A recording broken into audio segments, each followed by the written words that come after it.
Maravilha, muito bom, muito bom, muito bom. Amém, povo de Deus.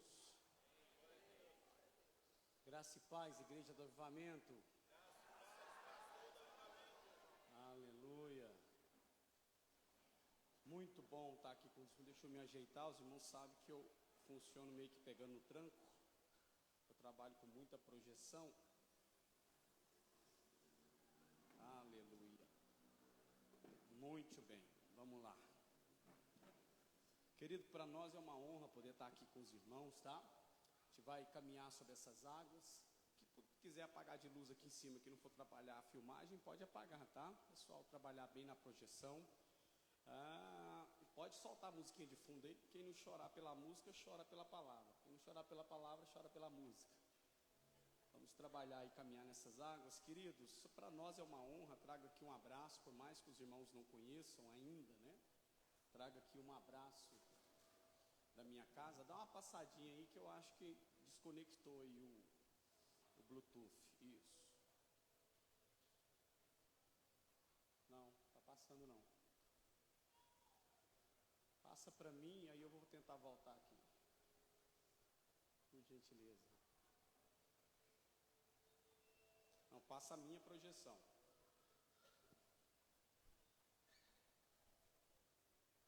Isso, agora deu certo. Isso, obrigado, lindão.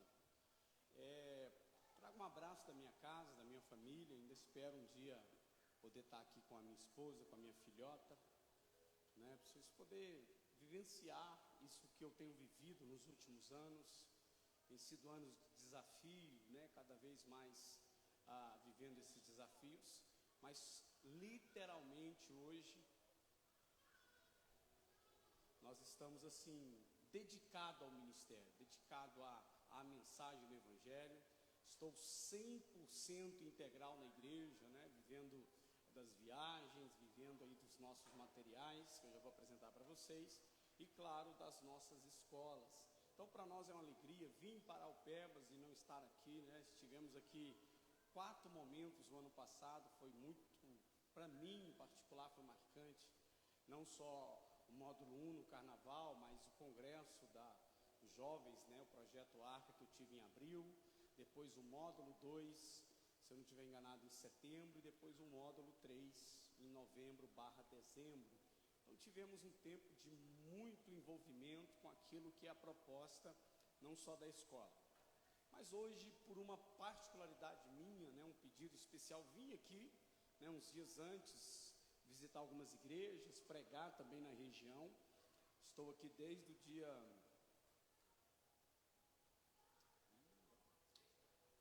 sexta-feira, né? Não, mas eu estou em Belém. Eu cheguei... já tem uns dias. Eu cheguei dia 25. Dia 25 eu cheguei em Belém. Estou pregando desde lá, só no sábado que eu cheguei aqui, sexta para sábado, na verdade, né? Cheguei e fiquei mais tranquilo. Hoje estou ministrando aqui. Amanhã eu vou estar aqui com os homens. No nome de Jesus, minha irmã, dê a carta de alforria para o seu marido. Jovens, você que tem filho, jovem, homem, venha para cá. Amanhã eu tenho uma palavra que eu costumo falar, é cuecão para cuecão, bigode para bigode. Palavra para homens posicionados. Vou ter um momento com os irmãos aqui falando. Da outra vez, eu não lembro se foi em setembro ou em dezembro, eu tive com as mulheres, né? Ministrei de manhã, aqui um domingo de manhã. Foi algo fantástico, né? A apóstola estava aí com os irmãos e foi uma unção. Quem estava aqui no domingo de manhã que eu preguei para as mulheres, tinha um tempo de manhã com as mulheres aqui, fantástico. Os bons homens, vamos bater um bate-papo cueca, né? Bigode para bigode, olho no olho, papo reto, vamos falar de posicionamento, marido, né? Tudo à luz da Bíblia, né? Marido, pai, né? Finanças, um papo bem reto mesmo, um bate-papo, uma mesa bem legal. Vamos vir para cá e caminhar nessas águas. Então vim para Alpebas, para mim é sinônimo de comunhão, é sinônimo de amizade. O que o pastor Orimar não falou, não foi por mera palavras, realmente somos amigos dessa casa,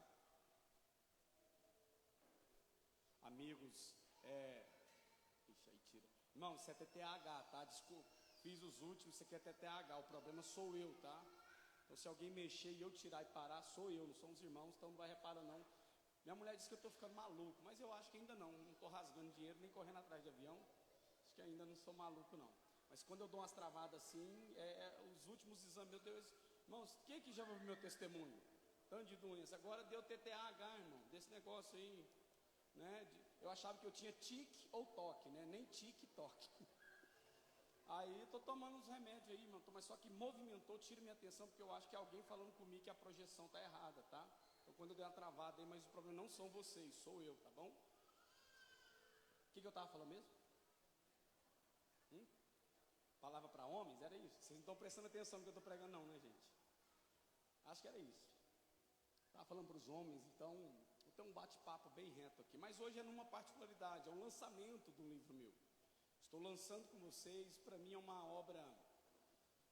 sabe aquele negócio que quando Deus te entrega e se Deus te levar, tomara que ele leve assim, pelo menos depois da EFOL, para mim pelo menos ministrar na EFOL aqui, mas você sabe que deixou algo para a igreja, foi esse novo livro, é esse livro que eu vou apresentar para vocês, vou fazer uma introdução dele hoje, tá?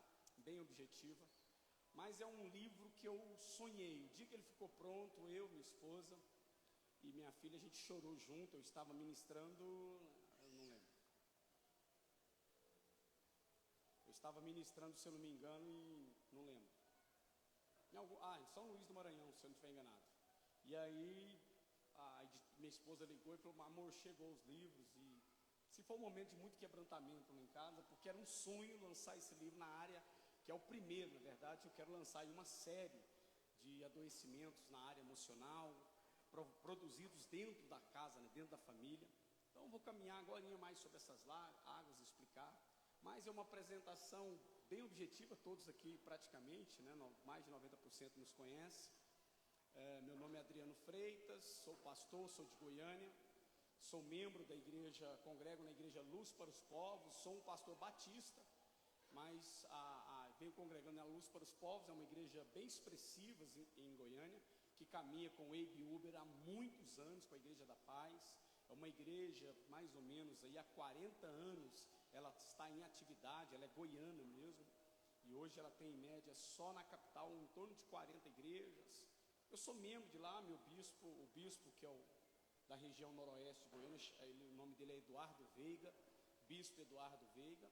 Faço parte do ministério do Eurípides Mendes, porque sou diretor acadêmico da EFOL, e faço parte aí desse ministério, dessa equipe, não só que ministra a EFOL, mas também do ministério. Hoje eu sou totalmente integrado no ministério do Eurípides, com seminários, conferências, né? E projetos, e também coordenando a EFOL aí pelo Brasil. Trabalho nessas plataformas de seminário, conferência, restauração familiar, que é onde mais é aplicado aquilo que a gente ministra, mas falo também de cura emocional. Esse livro que vocês vão adquirir hoje, que eu vou estar aqui fazendo a introdução, esse livro é meu seminário de cura emocional, caminhos de restauração emocional, adoecimentos dentro da família, né? Trabalho também com palavras para homens, vou dar uma introdução aqui amanhã, né? Homens de caráter. O subtítulo eu não posso falar aqui, eu só falo na hora da negócio, que o subtítulo é bem desafiador. E também trabalho com maturidade, palavras para obreiros, né? Líderes na igreja, pessoas que estão em potencial, líderes de célula, líderes de ministério, enfim, no geral, né? Corpo de obreiros, que é maturidade, identidade, vocação e propósito. Realmente há uma consciência muito clara hoje de que você entender a identidade é compreender a vocação, você compreender a vocação é não ter dúvida do propósito. Então, identidade é quem eu sou em Deus, vocação é quem Deus é em mim, e propósito é o que Deus quer fazer através de mim.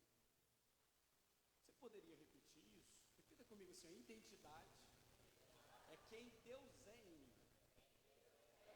Vocação. Ih, eu errei. Espera aí, vamos voltar lá. Identidade é quem eu sou em Deus. Vocação é quem Deus é em mim. E propósito é o que Deus quer fazer através de mim. sentido da vida cristã está em que o que Cristo passou por mim, Ele passa também na minha família e faz através dela. Esse livro, na verdade, essa temática que eu vou trabalhar hoje, é exatamente nessa proposta do que Deus quer fazer através de nós. São testemunhos, são experiências. Dentro disso, querido, eu também trouxe 2 trabalhos que já conhecem os irmãos. Eu já estou no meu 5º trabalho, né? Eu trouxe minhas apostilas, eu tive pregando em Belém, volto para lá essa semana para pregar em mais 3 igrejas lá. Vou pregar em Marabá e depois mais 3 igrejas em Belém. Aí não deu, que a minha apostila de restauração, familiar, e também o meu mais um trabalho que eu tenho. Então, esse livro agora é meu 5º trabalho, mas só tem 3 ali disponível. O primeiro trabalho, os irmãos já conhecem, é o meu testemunho de vida, né? Colocando a casa em ordem, que é o tema da mensagem do meu testemunho, é o tema do... Ah não, gente, eu estou pulando etapa, isso aqui é minha família. Tá vendo? Vocês estão me confundindo, que é minha família linda. Isso aí, ó, essa mulher bonita que é minha esposa, Virgínia Freitas, que também é pastora, e minha filhota Isabela Vitória Freitas, 15 aninhos. Eu sempre apresento a minha família, eu já achei que eu ia entrar no livro. Não é fake, não é montagem, minha mulher é linda, minha filha é linda, eu sou horrível, mas eu tenho consciência de que a nota fiscal já está no meu nome há 25 anos. Em dezembro fizemos 25 anos de casado, que eu realizei o sonho dela de casar comigo, e agora está tudo certo, é daqui para a eternidade. Está aí minha linda esposa, Virgínia Freitas, muito bonita. E essa aí nossa filhota. Queridos, esse primeiro trabalho, colocando a casa em ordem, né, fala do meu testemunho, os processos que eu vivi a partir de um tratamento de câncer. Você pode adquirir ali o nosso material. O segundo trabalho é discernindo as lágrimas. O primeiro eu falo vivendo os processos de Deus em família. O segundo eu falo o que podemos aprender com o sofrimento. Está ali também para você adquirido. E aí nosso lançamento, lidando com as feridas do passado. O seu passado jamais define o seu futuro. Esse conteúdo, ele ficou tão assim bem trabalhado, que não tem como abordar todos os assuntos, porque senão seria um livro aí de 300, 400 páginas, que eu vou fazer uma série trabalhando nessa área, feridas do passado, desilusões com o presente, insegurança quanto ao futuro. Mas ficou um tema tão agradável, pastora Luísa, aqui, né, o Eurípides me ajudando ali na diagramação, em produzir esse livro, o conteúdo dele vai ser inserido numa aula aqui da EFOL, que eu vou ministrar no sábado, né? Se você não sabe, a EFOL ela começa segunda-feira, no dia 17, vai até sexta à noite. No sábado é uma imersão, é o dia todo, é onde eu aplico as minhas aulas. No outro sábado, ou na segunda-feira retomamos à noite, no outro sábado de manhã tem aula, à noite a formatura. Esse livro, essa matéria que vai entrar aí em uma das aulas que eu vou estar aplicando no sábado aqui com vocês, que já fizeram a inscrição e os que vão fazer, não perca. É uma experiência que jamais você vai esquecer dela. Quem aqui que está aqui, que já fez EFOL aqui com a gente o ano passado? Foram abençoados, gente? Uma experiência única, não é? Então veio o pastor José Maurício, referência nesse país. O pastor José Maurício começou, quando o Cote fez a primeira EFOL, o pastor José Maurício era obreiro dele, né? Ele já estava ali na base de Almirante. E a Cláudia Abreu também, vocês vão se deliciar com o José Maurício e com a Cláudia. Então nós estaremos aí, eu estarei com vocês, né, desde do primeiro dia até o último. E o pastor José Maurício na primeira semana, a pastora Cláudia Abreu na segunda semana, e a gente caminhando aí sobre essas águas, tá bom? Queridos, mas essa temática eu fui percebendo ao longo dos anos, 15 anos de atendimento, eu fui percebendo alguns comportamentos, na verdade, não só o comportamento, mas alguns adoecimentos a partir dos comportamentos familiares. Para você ter ideia, não dá para abordar aqui, mas lidar com as feridas do passado, eu tento acessar algumas esferas, algumas camadas, como ferida do divórcio, ferida do adultério, uma das coisas que mais a gente tem trabalhado hoje nos atendimentos, né? Feridas do adultério, algo que pouca gente fala hoje, mas é um assunto que eu vou insistir nele, quero insistir muito nele. Tem gente que pensa que ferida é só sexo fora do casamento, mas existe também uma ferida que é a ferida do sexo antes do casamento. O sexo foi feito para ser desfrutado de forma maravilhosa a partir do casamento. O sexo fora do casamento, ele também é o adultério e a traição, mas existe pessoas que têm a prática sexual antes do casamento.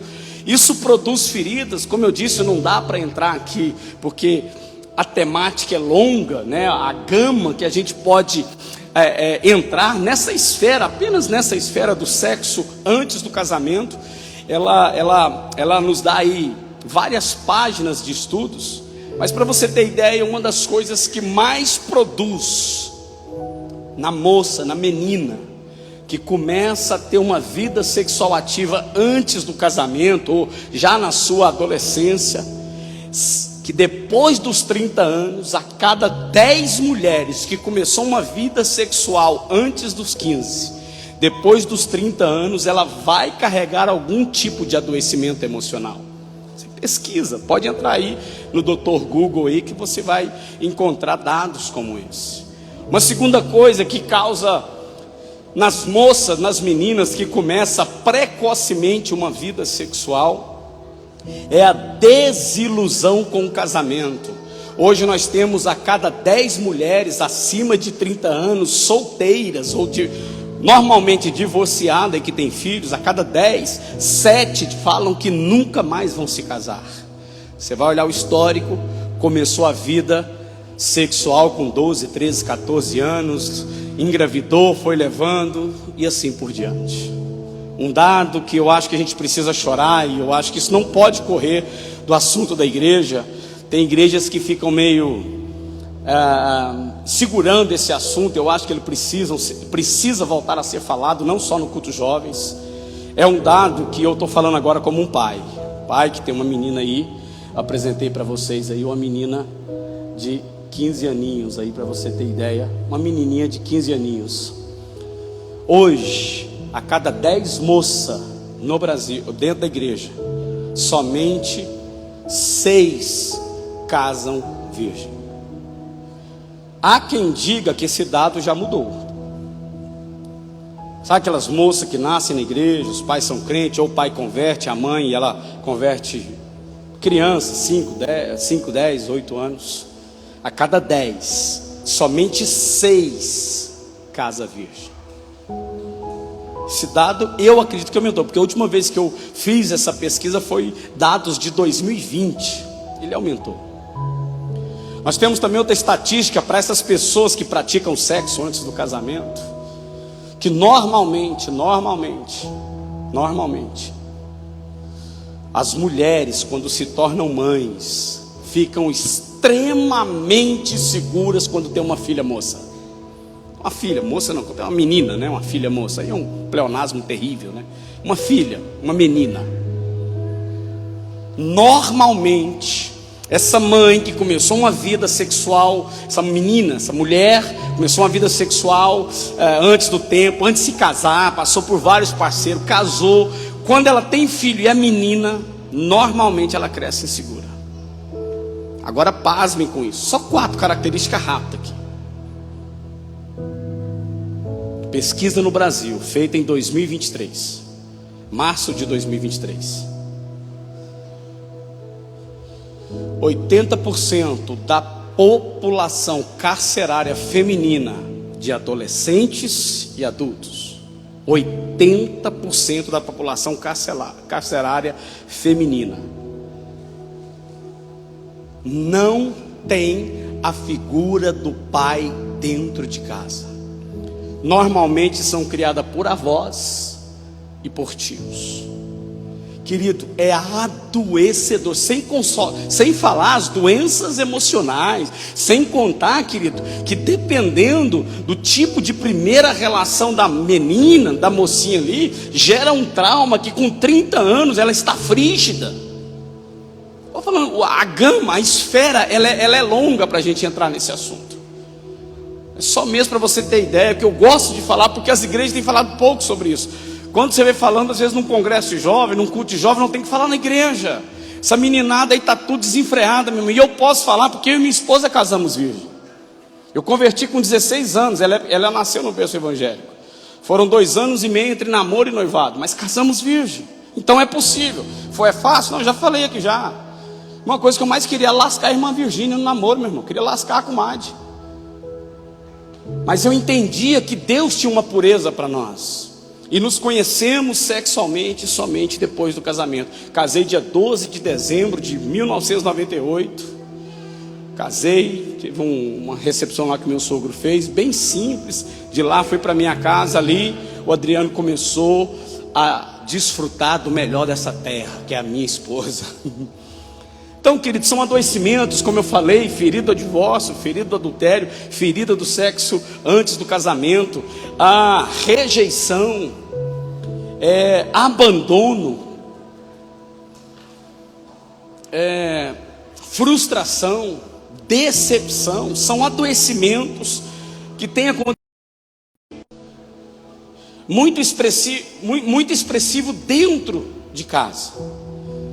Crianças órfãos de pais vivos, mulheres casadas, mas solitárias nos seus relacionamentos afetivos, homens casados com as suas mulheres, mas solitários nos seus relacionamento afetivo, naquela coisa de mulher dentro de casa, de companheira, de amiga. Pais que têm os seus filhos vivendo em faculdades, conquistando o mercado financeiro, mas totalmente com o coração perdido.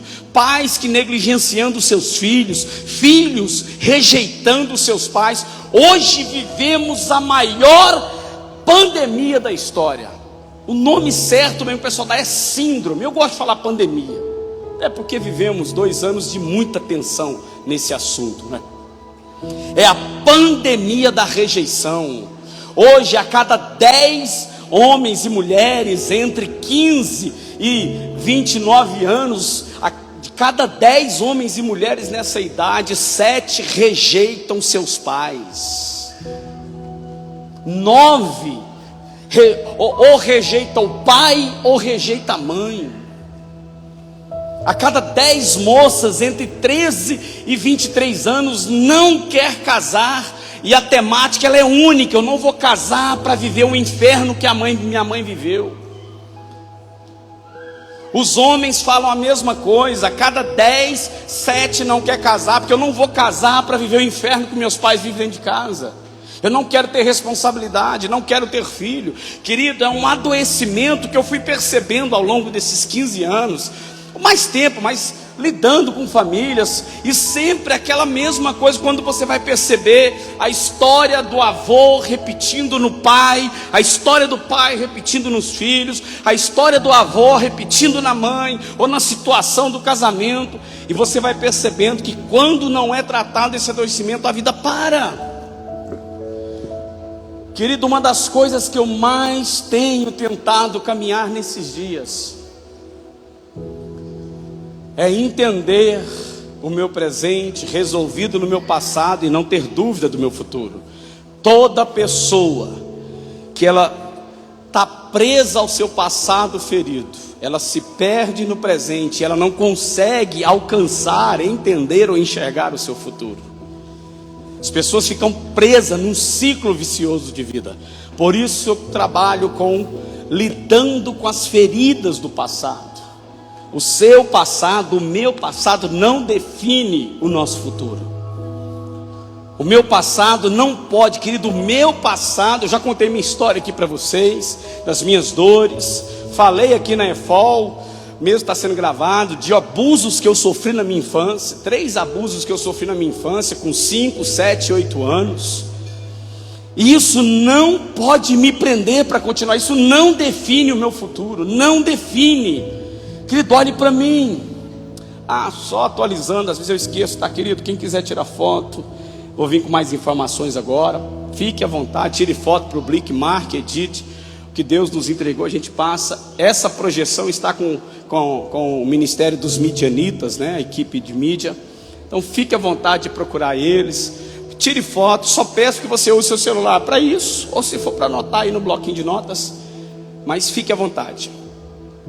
Queridos, estamos diante de um dos maiores adoecimentos da história. Essas feridas do passado. O que você está vivendo? Olhe para mim, querido, anote isso, escreva nas tábuas do seu coração, pregue nos umbrais da sua porta. O que você está vivendo, o que eu vivi, revela momento, mas não define futuro.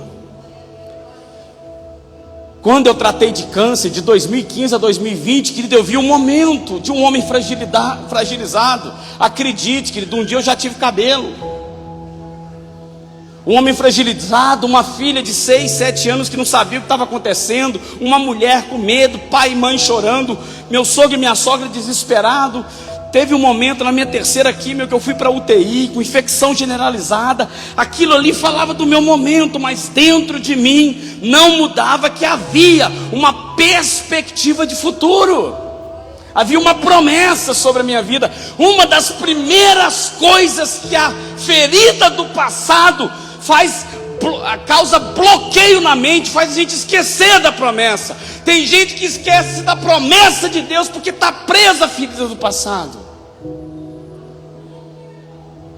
Querido, uma das coisas que mais atrofia as conquistas na vida do ser humano são suas feridas do passado não resolvidas. Eu vivi momentos de tensão.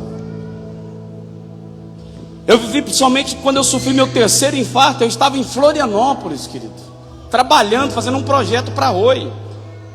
Os irmãos sabem aqui que eu tenho 2 áreas técnicas de engenharia de telecomunicações. Trabalhei nesse Brasil inteiro para todas as operadoras. Eu nunca trabalhei para cliente. Eu trabalhei para operadora. E o terceiro infarto, que eu sofri 3 infartos em 45 dias. 3 infartos em 45 dias. O terceiro eu estava em Florianópolis trabalhando, fazendo um projeto da Oi. Era levantar um link que tinha caído entre Florianópolis e Curitiba. Eu ia dormir na casa do Eurípides, que mora em Curitiba. Quando eu cheguei na porta da Oi, desmaiei na porta da Oi. O primeiro infarto foi em Campo Grande, fazendo um projeto para ti no meio da rua, de frente a uma oficina. Sabe que é ser levado para um lugar onde você não conhece ninguém? E aí você vai, a empresa preparou um voo meu para Goiânia, e no aeroporto ser recebido pelos meus pais, pela minha esposa e minha filha, me abraçar, minha mãe dizer, minha esposa dizer que eu achei que eu nunca mais ia te ver. Mas dentro de mim há uma chama que diz: Adriano, o que você está vivendo só fala do momento, mas não determina o futuro. Então não é me prender no que eu vivi, mas é caminhar naquilo que é a proposta que tem para mim. É prosseguir para a proposta. É isso que eu quero falar, em poucas palavras, aqui nessa temática de hoje. Trabalhando, pois bem, olha que interessante, eu queria que você focasse nisso, algo que eu vou trazer interessante aqui agora para nós. Informações relevantes como essa.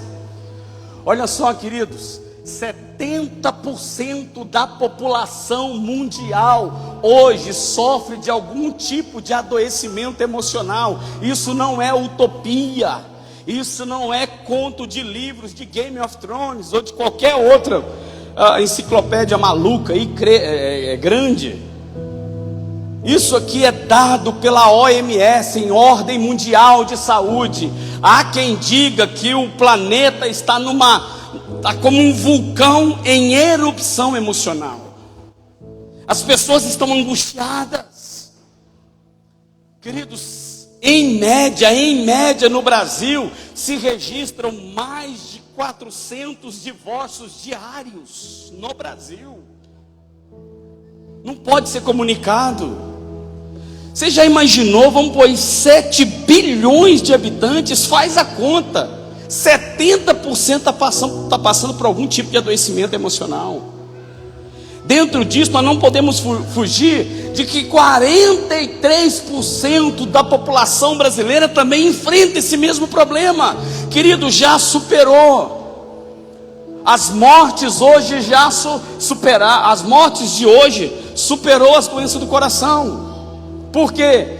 Porque 37% dos infartos, 37% dos problemas cardíacos é produzido por adoecimento emocional. A coisa é muito mais séria. É claro que o fator número 1 de problema cardíaco é hereditário.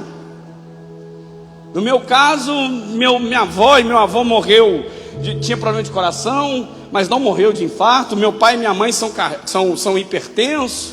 E eu tenho 2 doenças lá, mas enfim, tem um históricozinho aí do passado.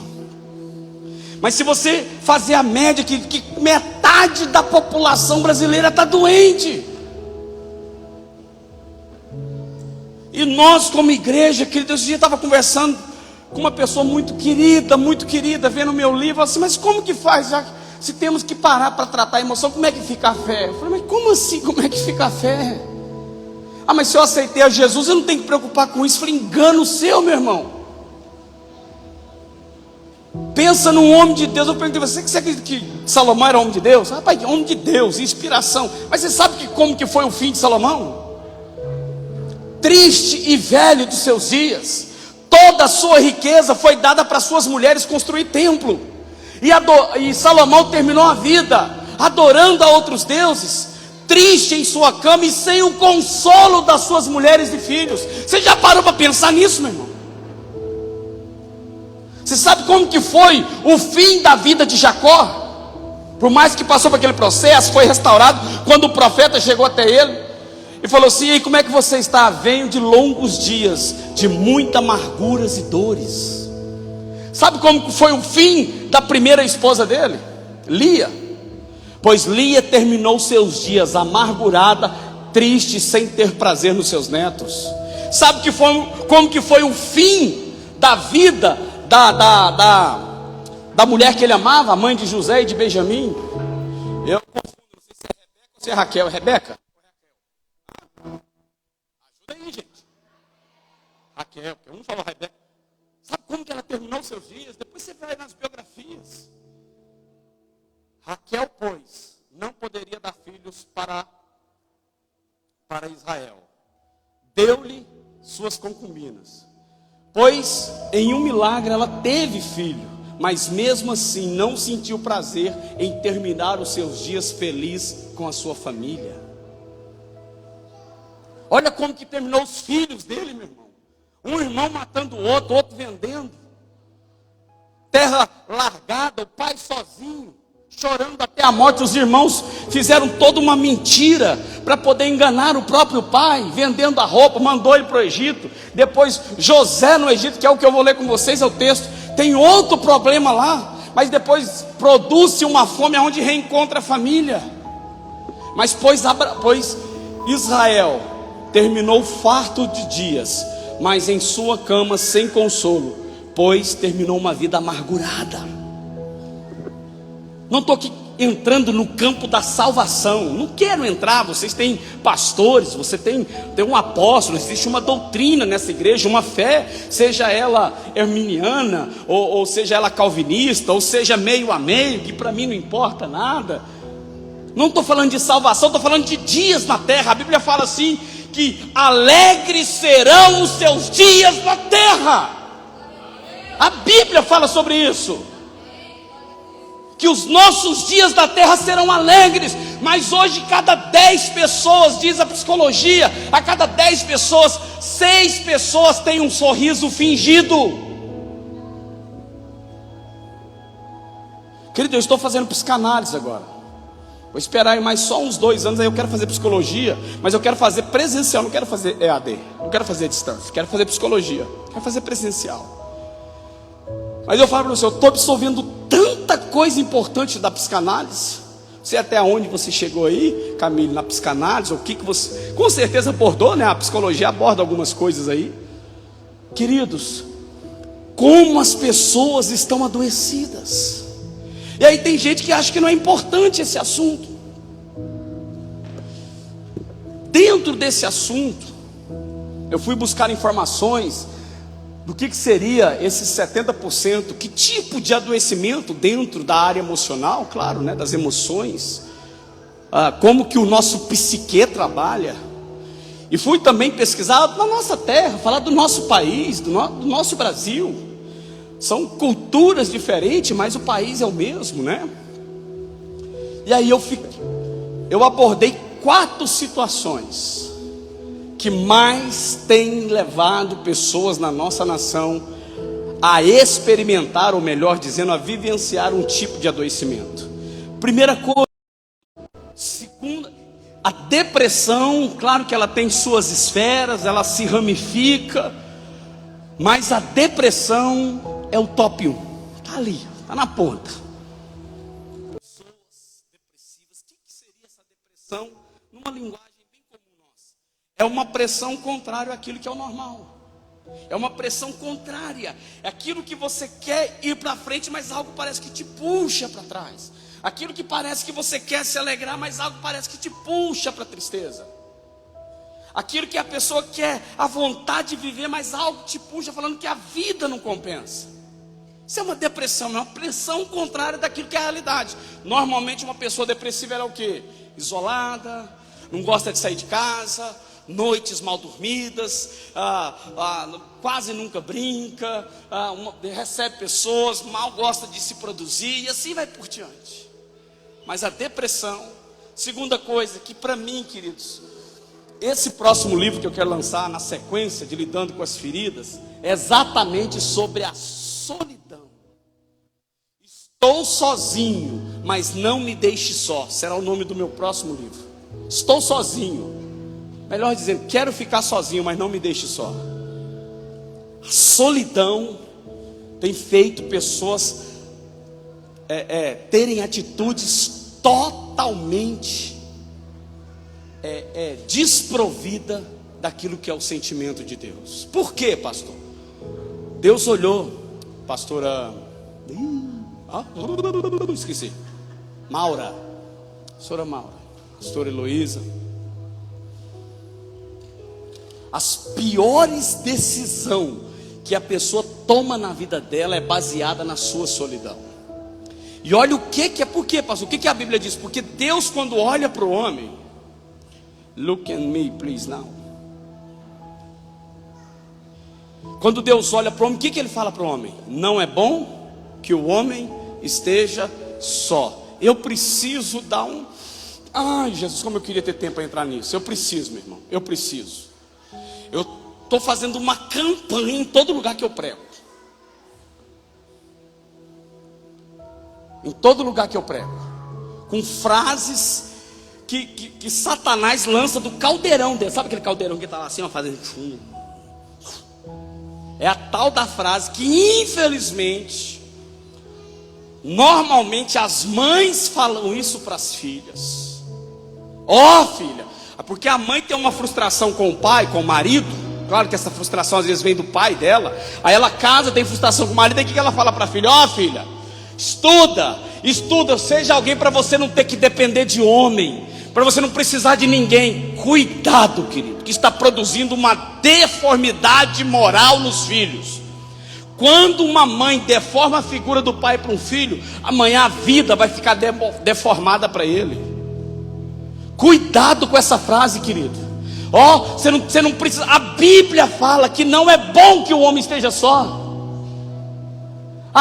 O próprio Deus olha para a terra e fala assim: gente, não é bom que o homem esteja só, porque as piores decisões que um ser humano toma na vida é baseada nas frustrações da sua solidão.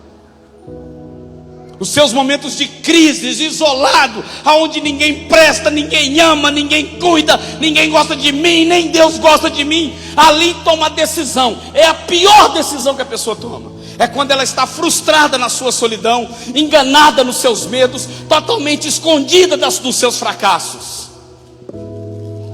E uma das coisas que mais produz fracasso, decepção e desapontamento é literalmente, sabe o que é? Pais não são modelo para viver a vida. Eu falo isso aqui, queridos. Quem sabe um dia nós podemos agendar aqui, pastor Imar, pastor Heloísa e claro, os apóstolos, um seminário da família, aonde a primeira leitura que a Isabela faz da vida, meu irmão, não está nos livros primários que ela viveu. e nem nos livros fundamentais dos professores do ensino fundamental, e nem agora que ela está no ensino médio. Vou apertar só mais um pouquinho porque eu estou em casa, aqui eu fico descalço e fico em casa. Não está nem na Bíblia o livro da vida da Isabela. Sabe onde está o livro da vida da Isabela? Isso aí tira minha atenção. Sabe onde está o livro da vida da Isabela? Na maneira como eu trato a mãe dela, na maneira como a mãe dela me trata. A maneira como eu trato a minha esposa vai produzir na Isabela a maneira como ela vai tratar a vida amanhã. Porque nós estamos vivendo uma geração sozinha, trancada em seus quartos, vivendo os seus medos, guardando os seus segredos mais obscuros, e desiludidos com a vida, desiludidos com o casamento, desiludidos com a igreja. Nós também temos, além da solidão, nós temos o que? A rejeição. Escute isso, querido. Rejeição menos perdão é igual a rebelião. Rebelião mais solidão é igual a ferida. Toda pessoa rejeitada, normalmente ela tem dificuldade de perdoar. Toda pessoa que tem dificuldade de perdoar é uma pessoa que depois fica rebelde. E toda rebeldia somada à sua solidão é igual a ferida. Toda pessoa que se isola da vida é porque a vida a feriu tanto, aonde ela não acha mais lugar nenhum para ela que agrada. Rejeição menos perdão é igual a rebeldia. Rebeldia mais solidão é igual a ferida. E nós temos também, mediante a depressão, a solidão e a rejeição, pessoas que carregam no seu íntimo dores, que tentam de tudo para ser suprida, mas não conseguem. Nós chamamos isso, até o Eurípides tem um excelente livro que fala lidando com as carências. A pior dor de uma pessoa é a dor da carência. Porque carência, olha aqui para mim, queridos, carência não se cura, carência não se supre, carência se cura. Carência não se supre, carência se cura. Só se cura uma dor quando você entende que o quê? Que você não é rejeitado. Você só não é rejeitado quando você não se isola. Você só não se isola quando você entende que a opressão da vida não te segura, não te prende. É uma das coisas que a gente aborda ali. É muito conteúdo. Teria que ser horas de pregação ou dias de aula para poder trazer todo esse conteúdo que a gente aborda ali no livro. Pastor, mas existe uma consequência disso? Sim. Que consequência seria disso, pastor? Uma consequência da qual eu gostaria que vocês observassem com muito carinho, nessa estatística que não é animadora, mas eu preciso me atualizar. 2020, queridos, para você ter ideia, a SBP, que é a Secretaria Brasileira de Pediatria, ela aborda o seguinte, é uma temática, olha só o que ela aborda: 53% das crianças de 0 a 14 anos hoje são diagnosticadas com algum problema emocional ou psicossomático. A cada 10 crianças que nascem no Brasil, isso feito em 2020, não fiz uma pesquisa atualizada porque ainda não saiu uma pós-pandemia. 53%, a cada 10 crianças, 5 já nasce com um problema, já com algum adoecimento emocional ou com algum problema psicossomático. O assunto é sério, queridos. O assunto é sério. Estamos vendo dias aonde isso não pode ser anunciado, não pode, é proibido no planeta ser anunciado, sei, porque isso motiva. Mas em média 27 crianças suicidam por dia no Brasil, entre 8 e 14 anos. Uma pesquisa feita recente diz que os jovens têm adoecido muito na vida porque não conseguem ver nos pais a esperança de continuar. Pesquisa feita recente na vida, em média, crianças entre 11 e 14 anos não têm desejo do amanhã, porque não consegue enxergar os pais hoje, porque viu ele destruir o casamento ontem. Assim vivemos crianças totalmente desiludidas, isoladas, criadas por avós. Sabe o que eu costumo falar aqui no meu seminário de cura de família? Que se um pai e uma mãe tivesse um holograma assim, pastor, que saísse da cabeça deles,